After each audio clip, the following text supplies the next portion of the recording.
Welcome to Cinemaphile, where we showcase the best in independent documentary and foreign filmmakers and talk to them about their work. I'm your host, Mike Kaspar. You can listen to other interviews by going to Cinemaphile with Mike Kaspar at Spotify.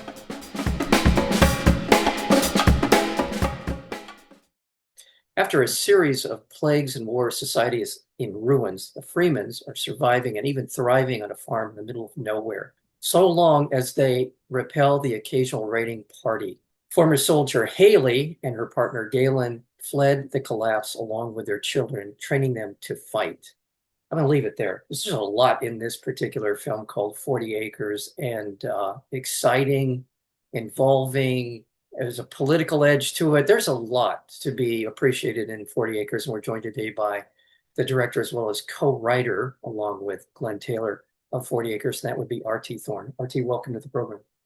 Thank you so much for having me. Thank you, Mike. Yeah, thank you. I also quickly want to remind people that it is currently in theaters.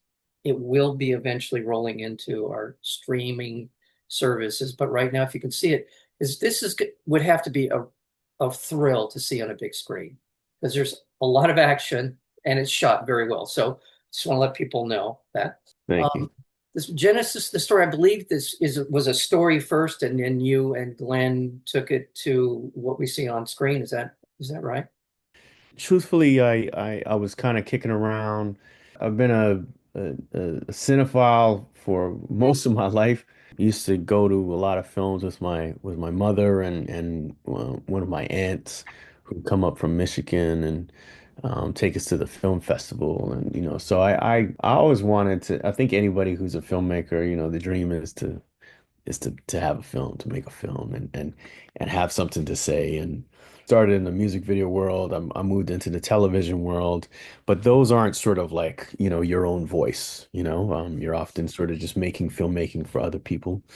I was trying to get some film projects off the ground, but they weren't mine. They were scripts that I was getting, and I wasn't really happy with the writing and just they weren't speaking to me personally. So with this film, it just started with this idea about wanting to have a conversation about a particular time in my life, you know, between my mother and I. My mother basically raised my brother and I generally on her own.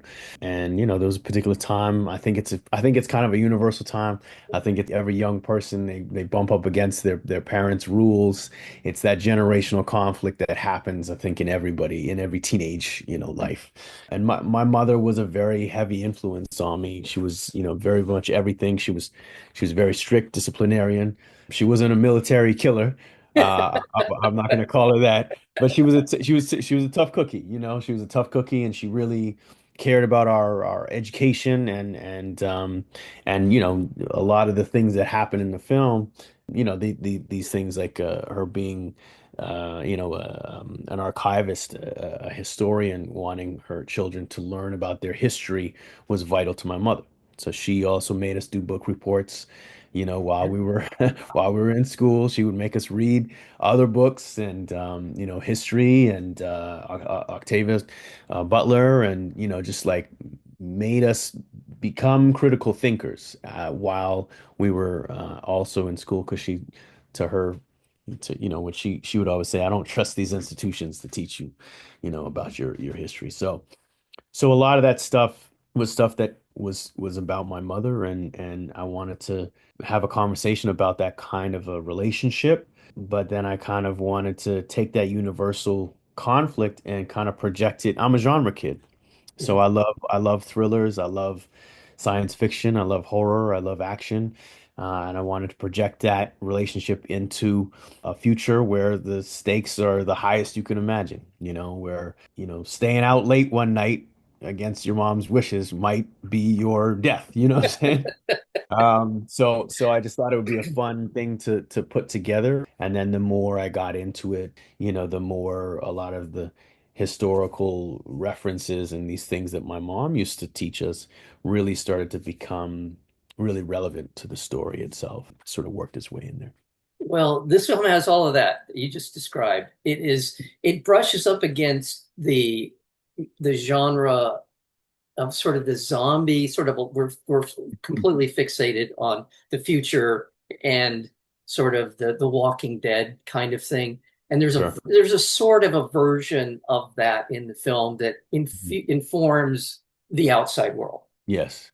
Yes. And there's no zombies, but there are people who are zombie-like in their behavior, shall we say. Sure. Yeah. Sure. I know, I understand the Mhm. dynamic you're describing. Huge Yes. influence in my life. It's very relatable. It's just all very relatable. That's the other thing. All of the characters that we see develop, and I can't go any further without just complimenting Danielle Deadwyler on her performance. It's amazing. She's Incredible. amazing. She is, Yeah. Yeah. so, but anyway, I'm getting back to just because I will be talking about her at length more because she's so powerful in the film. All of these ways in which you're able to integrate a lot of different elements, but none of them dominate the film. Hmm. I felt like all of the things that you introduced in terms of the family dynamics, the outside world, the sort of apocalyptic version moving forward, the references, the historic references, the relationship outside the farm with the people in the farm. I thought all of those things worked in concert. I really felt there was a nice blend throughout the film. Thank Let's you for talk a that, little bit man. about what, sort of you and your collaborators, how you went about approaching this telling of this story in that way. Thank you for that. And it's something that we worked very hard on. I love films that have layers to them, that you go to, you have an experience, and then you walk away sort of thinking about a lot afterwards. And I think that's the kind of cinema that I love. So I think that I really wanted to make something that could do that for people that could be entertained. If you wanted surface level, go ahead. We'll give you some thrills and some chills, and but if you do like to think about things, I'll give you a few things to think about. And I think the main thing that we really tried to do the most was just like, we're not trying to hit anybody over the head with a message. There are messages in there, but I'm not trying to hammer them home for you. I really feel like we just wanted to drop you into these characters' world and sort of let their lives in this moment give you these elements. The characters are naturally talking about some of the history that as it pertains to their farm. That just happens to be something that they have to talk about in that moment. It's not for the audience necessarily. It's actually for the character. That's the mom. It's your mom telling you, you don't know how it was that I brought you here and what I had to do this. It's that kind of thing. So Yeah. again, it's trying to make some of this stuff happen naturally for the characters. I think the humor comes from the characters. It's circumstantial. I like that kind of writing, so I really wanted to do that. And again, the film really stays with these characters. We Yeah. don't really understand much about the outside world. There's not a huge amount of explanation. We just started off by saying, this is what happened to the world, and then you're just with this family. So, and I like doing that because it places the audience with them in the rooms with them as they're going through what they're going through, and hopefully you start to fall for these people as you spend a lot of time with them. So yeah, it was something that Glenn Taylor and I really worked on. We had a massive amount of drafts of the script. We probably wrote somewhere around 45 to 50 drafts of the script over the course of about 5 years almost. I had this story, in my head that I wanted to do something, like I said, that was a mother-son relationship as a core. And then it harkened back to a little bit of I was born out west in Canada, in Alberta. So it was farmland areas. I wasn't from a farm, but I was farm adjacent. My father worked in the produce industry. So, I just had a real connection to how important it was for people to have a symbiotic relationship with the land and understand how it can produce and provide for us if we treat it right. So that was always something that I was very interested in exploring as well, making farmers heroes in a story. And no better place to make farmers heroes than in post-apocalyptic world where, famine is rampant, and if you don't know how to work the land, you're in trouble. So that sort of collection of things all swirled together in the script phase. And I will tell you, just anecdotally, I think moving forward, if you do not know how to farm Yeah. on even just a small scale, you're foolish at this point because Yeah. I don't think it, and I don't think I'm being doomsday here. I just think just we've seen so much disruption of late that it certainly isn't such a bad. And it's not like it's. I mean, it's you have to know how to farm, you have to know how to do it right. But Yeah. yeah, all of this thing, all of these. That's one of those again a minor key in a way, but it resonates with people as they're watching. They're just this is Yeah, yeah, yeah. You look, I can't lie that that became very, look, as we wrote the script, then the pandemic hit, and exactly we all went through that together, even though we feel separate. And it was during that time, my wife and I were, about to have our first son, and it was one of those things where I really just started thinking about, I'm like, wow, what I'm writing is very real yeah. and to the point where you couldn't go to the grocery and get fresh fruit and vegetables. It really started to make me think, do I actually know how to provide for myself if this all goes away? And if, I'm sure you remember the first year of that pandemic was like everybody was like, we were all we weren't sure everything was going to go how it was going to go, you know what Yeah, I mean? yeah, yeah. And we were very suspicious of each other. I remember being in public places and people were coughing next to you and you're getting angry at them for no reason. Like, they're just doing normal human stuff, and so we were very paranoid about each other, sharing space together. And so a lot of that stuff trickled right into the script and became very, very real. And like you said, it's just as soon as I started doing research more so because I was like, I better learn how to grow some tomatoes and some squash and some corn and some That's beans, exactly. because Tomatoes, I don't squash. know. I think I can grow tomatoes, squash, and probably corn. But that's Yes. it. That would be Yeah. my diet, I think. Yeah. Yeah. Yeah. Yeah. No, and there's another thing about it, and I want to talk about the characters in the film because you have the Oh, family, you have certainly, and one of the things about living in a world where we're bombarded by cinema, growing up in a world of cinema, and I over time our perception of characters evolves. And one of the characters that I think of like films like Mad Max, there's a lot of films that acclimate you to the idea that younger and younger people are capable of being mm, able to defend themselves in mm, these circumstances. There's sort of an evolution in our understanding, or at least our appreciation of that. And that's sure. an element in this film. It's not a, it's a rather big part of the film is that Mm. the younger members of the family can handle themselves. To me, that's a cinematic reference. I don't, what I mean. I just feel like what I'll call it, the language of cinema evolves, and Sure. a kind of a perception of cinema. And I think you take good advantage of that in this film. Yeah, yeah. I mean, it was definitely something that I think when you grow up in a household like what my mom told me about her childhood in Trinidad and just growing up with siblings and the siblings are raising the younger siblings, you know what I mean? Because those families were very they were hard up, man. They didn't have resources, and so having to be taught survival skills, fishing, to provide for yourself at a very young age. And I think, yeah, I take that kind of lifestyle. We don't live that kind of lifestyle very much in sort of the North Yeah. America. First world, no problem. First Yeah, world. You get to yeah. second and third world, this is a necessity. This is a Exactly, way of life. exactly, Yeah. exactly. So, when I think about post-apocalyptic worlds, it goes right back to that kind of a time period. And, to me, when we think about Hailey, who is a military veteran, she's seen the worst of the worst in her lifetime. She's absolutely going to make sure that her children are capable of defending themselves and of surviving. That's literally her. That's what that's what she says. That's what her job is to Manny. Yeah, and what that brings is probably a so-called loss of childhood, what people would think of normal childhood is now in a very privileged way that we live in this Yeah. North American culture.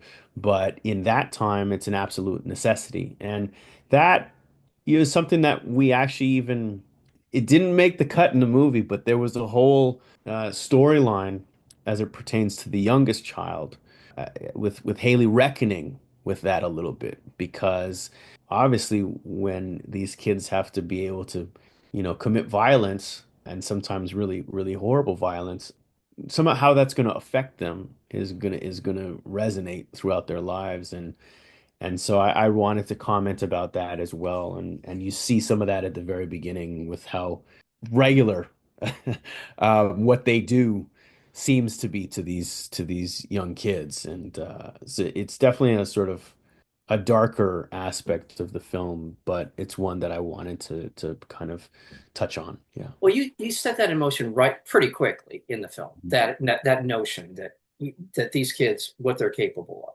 That's kind of Yeah. pretty close to the beginning of the film. So from that point moving forward, everything else that unfolds feels completely part of the organic Mhm. part of the Mhm. storytelling. So that was terrific. Well, first of all, I want to remind our listeners we're speaking with R.T. Thorne. He is the director and co-writer, executive producer of this terrific film called 40 Acres. It's being released through Magnolia Pictures. It's currently in theaters as we speak, but it will see it in the theater.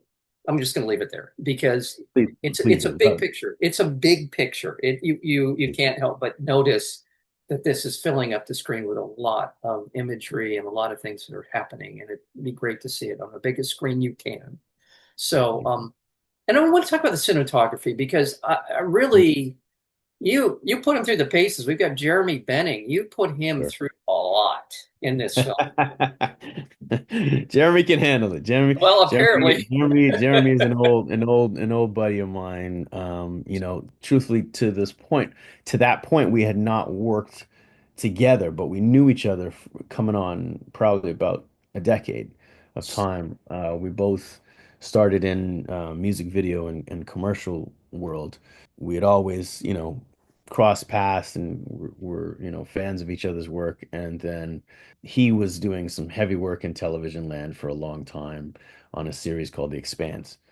And I was a big fan of the cinematography of that show. And so when time came around that I had something that I would like to throw at him, he was just spontaneously available, and we jumped at the opportunity to work together. Like I said, we come from music videos, so we know how to shoot fast, and we're very, and I think the great thing is that both of us have a very photographic eye, and we're very intent in presenting this world, placing you in the world, making it intimate, but then also making it feel large and expansive and beautiful. It's a really dark and kind of, we're talking about dystopia, and I just wanted it to have these moments of beauty that I feel happen in nature normally. When you're walking around on a farm, you'll be in the middle of a cornfield, and the sun will just peek through the sky above, and it'll be just this beautiful still moment, and then and then some other and then stuff the can mayhem. happen, right? Yeah. Well, and I'm thinking of that actually. One of the first scenes in the film was these people marching towards the residence of the house, and I was just thinking setups. There was just had to be a ton of setups in that Oh cornfield. It was a yeah. lot. Oh yeah. And we shot that over the course of actually like 2 or 3 days. We shot a lot of the cornfield stuff in a separate farm because I don't have Christopher Nolan's budget, you know what I'm saying? So we're not planting Yeah, 5 acres of corn. So yeah. we're very limited on the farm that we did have in terms of corn. So we actually went to a cornfield and shot in a cornfield for a large part of that, and then did another day on our farm. Yeah, and then a lot of the rest of the film is in darkened spaces. There's a lot of, color variation and even within the house and some of the other places that Mhm. you see them in.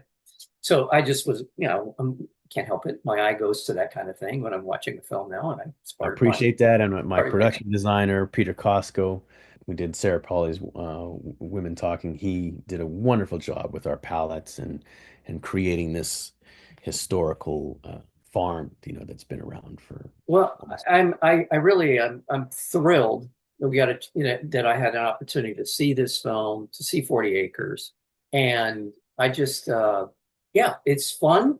That sounded I wrong. appreciate that. I Yeah, didn't come out exactly the way I wanted to do. Yeah, but it's a lot of fun to watch, a lot going on. There is real pathos in the film, great acting. I mean, and also I did say I was going to talk about. I want to make sure I'm saying it. yeah. Kataem, am I saying that right? Kataem O'Connor. Yes, Kataem. Yeah. Kano. Yeah. Kano's terrific. I mean, you need him to be as, when he's matching up with Yeah. mom to be Yeah. able to pull all of that together. And also dad, is that Galen? Is that Michael That's Galen. Greyeyes? That's Michael Greyeyes. Yeah. Yeah. Yeah. That's a really solid foundation for the characters in the film, the development. It was a blessing to have Danielle jump on board and just lend us her incredible talent and inhabit this really powerful and loving woman, and then to have Michael be the yin to her yang, and kind of ground us in sort of a warm, he's a warm sensibility about him. He's a father that can take care of some of the kids in a really beautiful way. He's the cook.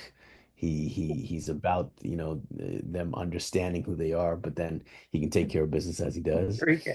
Well, he's And, the nurturing side of this triangle. yes, he This is. triangle. Yes, he is. Yes, So he is. Yes, he is. yeah, And and then yeah, we and then well, Kataem was just he's just a fine man, he's an actor who just hadn't got a chance to do a lot of really deep stuff, and his audition just knocked us out, and yeah, his work is just beautiful. It's beautiful. and it's nice to see his character grow into what Yeah. we see it grow Yeah. into. So you Yes. see all of this. Congratulations, R.T. Thorne. This is a terrific film. It's called 40 Acres. Again, it's out on Magnolia Pictures in theaters now. I know well, I'm not even going to say, we will be on the usual suspects, right? When it Yeah, rolls yeah, out into streaming, we'll see it on yeah. a lot of different platforms. Be looking for it, see it on a big screen. Magnolia is a great distributor, and you should support everything that they put out, and especially 40 Acres. R.T., thank you so very, very much for your time, and appreciate your work. So thank you. Thank you, Mike. Thank you for having me, and thank you for the beautiful conversation. You have been listening to Cinemaphile. I'm your host, Mike Kaspar, and you can listen to previous interviews as well as special programming, or you can subscribe by going to Cinemaphile, that's File, with Mike Kaspar, at Spotify. Until next time, thank you for listening.